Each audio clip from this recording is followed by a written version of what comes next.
तो आज की हमारी बातचीत जावास्क्रिप्ट के एक बहुत ही आप कह सकते हैं आम लेकिन काफी दिलचस्प सवाल पर है। हाँ, वो जावास्क्रिप्ट लूप्स और कंसोल लॉगिंग वाला है ना। बिल्कुल।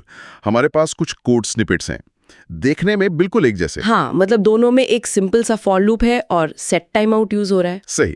सेट टाइम आउट से हम लूप काउंटर आई को कंसोल पर लॉक कर रहे हैं कुछ मिलीसेकंड के बाद। हाँ। तो एक कोड है वार के साथ, हाँ। For var i equal to 0, i less than 3, i plus plus। Set time out function के अंदर console.log i 1। और दूसरा लगभग वैसा ही, बस var की जगह let है। हाँ। For let i equal to 0, i less than 3, i plus plus।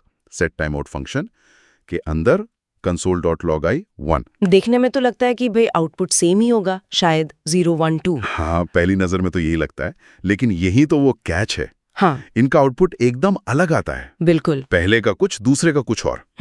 तो आज का हमारा मकसद यही समझना है कि ये छोटा सा बदलाव, मतलब सिर्फ वार से लेट करने पर नतीजे में इतना बड़ा अंतर क्यों आ जाता है। ठीक है, तो पहले वार वाले कोड को देखते हैं। For var i equals to 0, i less than 3, i plus plus. Set time out का जो कॉल बैक है वो तो करीब 1 मिलीसेकंड बाद चलना है। ओके।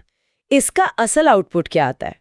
हाँ, इसका आउटपुट आता है 333। 333 मतलब 3 बार 3। हाँ, अब सवाल है 0 1 2 क्यों नहीं? क्या लूप बहुत तेजी से चल जाता है और जब तक console.log चलता है i की वैल्यू कुछ और हो चुकी होती है? हाँ, बिल्कुल सही पकड़ा। वजह है वार का स्कोप।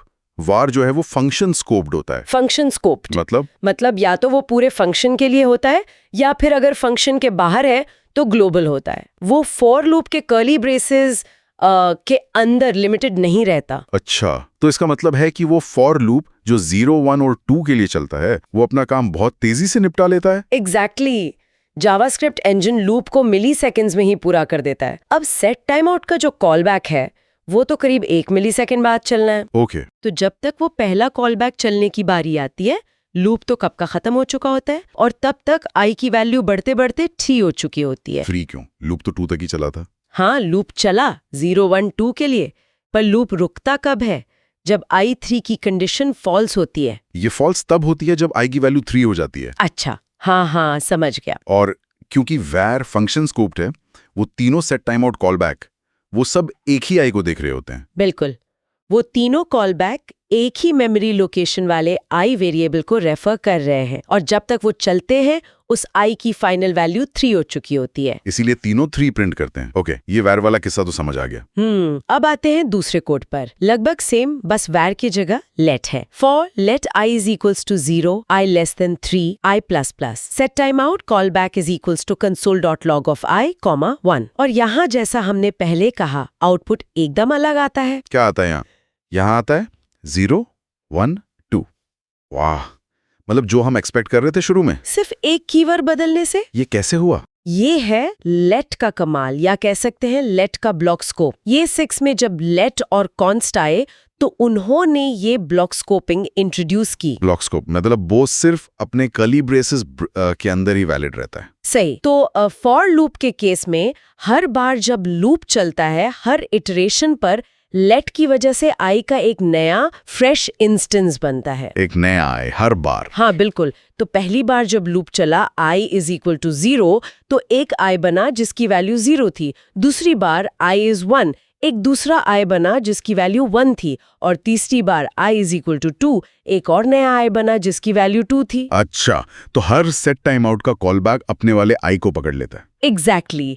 इसी को हम क्लोजर कहते हैं। हर सेट टाइम आउट का कॉल बैक फंक्शन जिस वक्त वो बना था उस वक्त के i की वैल्यू को कैप्चर कर लेता है या याद रख लेता है। तो पहले वाले ने 0 को याद रखा, दूसरे ने 1 को और तीसरे ने 2 को। हाँ। और इसीलिए जब वो लगभग एक साथ 1 मिलीसेकंड बाद चलते हैं तो वो अपनी अपनी याद रखी हुई वैल्यू प्रिंट करते हैं, 0 1 और 2। तो मतलब पूरा खेल var के फंक्शन स्कोप बनाम let के ब्लॉक स्कोप का है, खासकर जब सेट आउट जैसी असिंक्रोनस चीजें बीच में आ जाती हैं। बिल्कुल। ये जावास्क्रिप्ट में स्कोप और क्लोजर कैसे काम करते हैं इसका एक क्लासिक बहुत अच्छा उदाहरण है।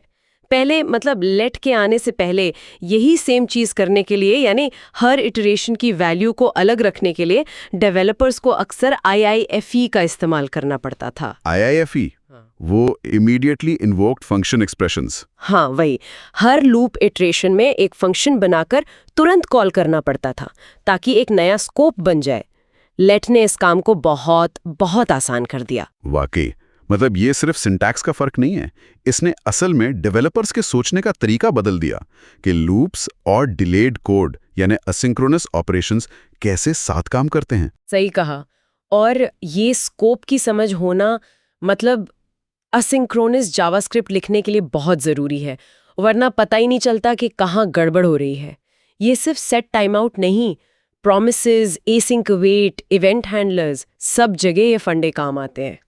तो इस पूरी बातचीत का सार यही निकलता है कि वार और लेट के बीच का ये अंतर, जो शायद ऊपर से देखने में छोटा लगे, कोड के बिहेवियर को खासकर लूप्स और एसिंक्रोनस ऑपरेशंस के साथ पूरी तरह से बदल सकता है। बिल्कुल, स्कोप की ये बारीकियां समझना बहुत जरूरी है, नहीं तो ऐसे बग्स बन सकते हैं जिन्हें ढूंढना बड़ा मुश्किल हो जाता है। सही कहा। और अब सुनने वालों के लिए सोचने के लिए एक बात छोड़ जाते हैं।